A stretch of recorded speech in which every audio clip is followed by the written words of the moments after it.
Stay away from these foods at all costs. In today's 10-minute memory hack, I'm gonna go through the grocery store and show you what to buy and what never to buy for your best brain health. Okay, so to start with, we're gonna take a hard left and go straight towards the produce aisle. So the first thing I wanna talk about is organic food. Are they worth the price? Well, when you think of organic foods, you think they're not sprayed with pesticides, right? Organic produce is actually sprayed, but it's sprayed with USDA organic pesticides. The Environmental Working Group just came out with their 2023 list of the Clean 15 and the Dirty Dozen, and it's a pretty comprehensive list of what to buy in the produce section and what produce has the most chemicals on them and which ones are the cleanest. So the dirtiest ones, you're gonna want to buy organic. Strawberries, spinach, and kale are always on the top of the list. You definitely wanna buy organic here. They can have twice the amount of pesticide residue as other produce. And the problem is a lot of it's imported produce from other countries, and their laws are just different than ours. They're able to use chemicals for non-organic that are banned in this country. And all of these tests for chemical pesticides were done after the produce was thoroughly washed, and they all still tested high for chemicals. You can actually buy some organic veggies frozen and save yourself a lot of money. It doesn't look like they have any frozen organic here, but if you want, you can go to Whole Foods, and most of the time they have organic kale and organic spinach.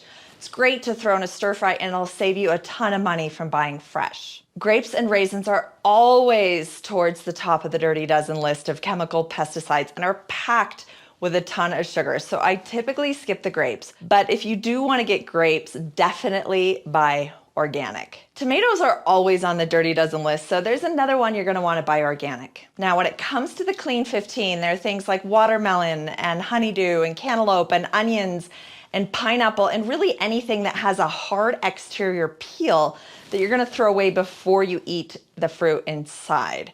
So you don't need to buy any organic here. Some of the other ones that are clean are asparagus, which is surprising, but asparagus, cauliflower, and cabbage all have natural pesticides.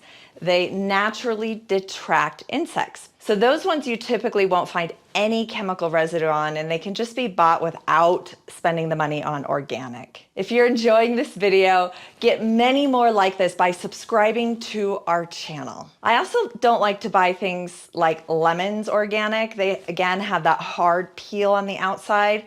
I take that off before I eat the lemons, so I no need to buy organic. So let's go ahead and leave the veggie aisle, and I want to skip towards the middle aisle and look at some of the vegetables that come in other forms. The first thing is your canned anything. Typically, I say stay away from canned anything. They come with preservatives, and typically they come in a solution that's not healthy for you. If you're gonna buy canned tomatoes, you want to make sure that those are also organic, since tomatoes are part of the Dirty Dozen. But if we hop on over to the marinara aisle, you're going to want to buy tomato sauce organic unless it says that the tomatoes are peeled, because again, most of the chemicals are on the peel of the tomato. So for your tomato sauces, you don't need to buy organic if they are peeled tomatoes. Same thing with canned tomatoes. But you don't need to buy organic here. To the chip aisle. I'll admit, I love potato chips. These are some of the things you want to stay away from when buying potato chips. In general, chips have way too much sodium. Yes, we need sodium in our diets, but chips have way too much. The other thing is that most chips are cooked in canola oil or vegetable oil, and these are oils you just want to stay away from at all costs. There are also 4 or 5 ingredients you should always avoid. Let's pick up a pack of Cheetos. Now, just ignore a lot of these ingredients. Let's talk about how they got that nice orange color on the Cheetos. They do it with yellow number 6, yellow number 5, and red 40. So why are colors like yellow 5, red 40, and yellow number 6 bad for you? Because they're derived from petroleum and crude oil. These are even banned in other countries around the world like the UK and Europe. You can't put red 40 or yellow 5 in food or drinks, yet they're selling us these versions with the food coloring. So this is just a prime example of profits over people in the US here. But the problem is that a lot of these colors are directly linked to hyperactivity. And these kinds of things are geared towards kids. You know, all the cereals and the Fruit Loops and the fruit snacks and the drinks. How are kids supposed to focus at school and go to sleep at night when they're not only having sugary snacks, but they also have the red 40 and the blue derived from crude oil and petroleum? Now let's pop on over to the cereal aisle. Now, cereal is something that should be avoided at all costs. There was a 2015 study done by Cornell University where they took people that don't typically eat cereal and they had them eat cereal every morning first thing for a period of only 2 weeks. And every single one of them got to pre-diabetic ranges on their blood sugar from eating the cereal. So why is cereal so bad for you? Especially when they're supposed to be healthy for you and packed with things like fiber. Well, take something like corn, that's almost all fiber. And then you look at something like cornflakes that you would think would be all fiber. It's in the name. But when we take a look at the side of the packaging, you'll see that they took out all of the fiber from the corn and replaced it with added sugars. Now, why would they do this? So that it will last on a store shelf for a really long time. We know that most fiber comes from fruits and vegetables to where they will not last on a store shelf. So when you take out the fiber to make it last longer, the food ends up tasting a little bit like cardboard. So they have to add sugar and salt back in to get it to be something you'll actually eat. This is typical of most cereals. It's nothing but sugar and salt just going into your system, so just stay away from them. Same thing when we look at crackers. We see the exact same thing. Wheat thins seem like they would have a lot of fiber in them since wheat is almost 100% fiber. But when we look at the side of the box, it has very little fiber and a ton of added sugar. Just stay away from these packaged processed foods. The same is true for the soup aisle. It's so much better to cook your own soups at home. The amount of sodium they put in canned foods is remarkable. Take a look at this cup o' noodle soup.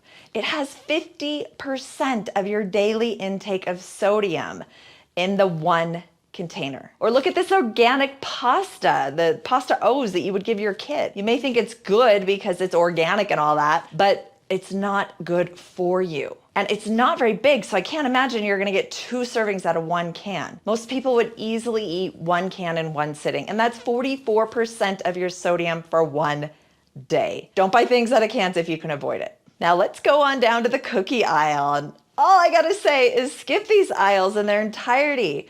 There's no reason to walk down a cookie aisle or a candy aisle or even the chip aisle. These are the center of the grocery store and we just want to skip it. And on that note, I never go to the grocery store hungry. Make sure you have a good amount of protein and fat in your stomach before walking into the grocery store. That will give you a lot more willpower and discipline from buying all the garbage food that's going to be surrounding you. Let's go into the soda aisle. Same thing, just skip it all together. You might as well eat 2 candy bars for every can of soda you drink. If there's one thing you're going to take out of your diet starting today, make it be soda. Let's all head on over to the bread aisle. The bread aisle is one of the hardest to navigate in a store. First of all, stay away from the white bread. If you're going to do white bread, look towards sourdough. It has a lower glycemic index and therefore is one of the healthier of the white breads. Really what you want to look for, and I don't see it at this grocery store, are the dense, dark breads, the heavy ones. There are a lot of these, they're typical in Europe and Germany, but you want to have that very heavy, densely seeded bread. Not having that here, I really prefer to have Dave's Killer Bread, that thin sliced, small kind, has tons of seeds and whole grain in it. You may think that buying this whole wheat bread is good for you, but it has the exact same glycemic response as white bread. So typically, whole wheat bread is something we want to stay away from. If you're like me, you love bread, but I definitely don't eat very much of it. Maybe 1 serving a day, if that. If I do eat it, or if you're gonna eat it, it's very important to eat it at the end of your meal. Make sure you have a vegetable or a protein or fat before you have that yummy bread served in an Italian restaurant, or just order a salad first and then have the bread after it. It will lower your glycemic response by 75%. All right, let's move on over to the meat and cheese aisle. Now, cheese can be very inflammatory, so I don't recommend eating much dairy or cheese at all. If you're going to have cheese, and I do love cheese sometimes, rarely, but I always want to get the Kerrygold. Their cows are raised on fields where they're free range and they eat grass. You don't want to buy these pre-packaged shredded cheeses like this Parmesan in a plastic container. There's no reason for your cheese to contain cellulose and potassium sorbate. And never buy Velveeta cheese. It's not even cheese. It's a cheese product, and they even say so right there on the outside of the box. Not only does it have a ton of sodium, it has a ton of ingredients that have no place in any cheese. So let's go talk about animals. Anytime you buy a dairy product or a meat product, you want to get free range cows that are mainly fed on grass. You do not want to buy meat where the animal has been fed off of corn. This is very important. So when it comes to buy meat, I always buy the highest quality meat I can get. And this means organic, free range cows, grass fed. Never buy meat with antibiotics or hormones added to the animal. You have to be especially careful in the big chain stores where you buy giant chickens that are almost the size of turkeys these days. This may be very inexpensive, but what you're buying is a chicken pumped up with hormones to make it bigger. A lot of times they'll also pump it up with sugar water, so be sure to read the ingredients on your chicken. If it has sugar on it, stay away from it. Period. Meat should not contain sugar. And when I say meat, I mean all meat, especially chicken. I always want to buy eggs and chicken that are free range chicken. I do not want them trapped in a little cage for their entire life, pumped up with these hormones to make them bigger. I want chickens running around, eating natural seeds and grains and bugs like they do in the wild. I lived in Mexico for 3 winters, and you see the chickens running across the street, right? Those are the ones you want to be eating. When you get them, they're small and natural, not these giant things that we have in the United States. So that's it for today's grocery store walkthrough. I hope you liked our 10-minute memory hack on grocery store, what foods to buy, what kind of organic foods to buy, and what foods to stay away from altogether, and what foods you can eat as much as you like. Subscribe now to see more of our 10-minute memory hacks that come out every week. Thank you.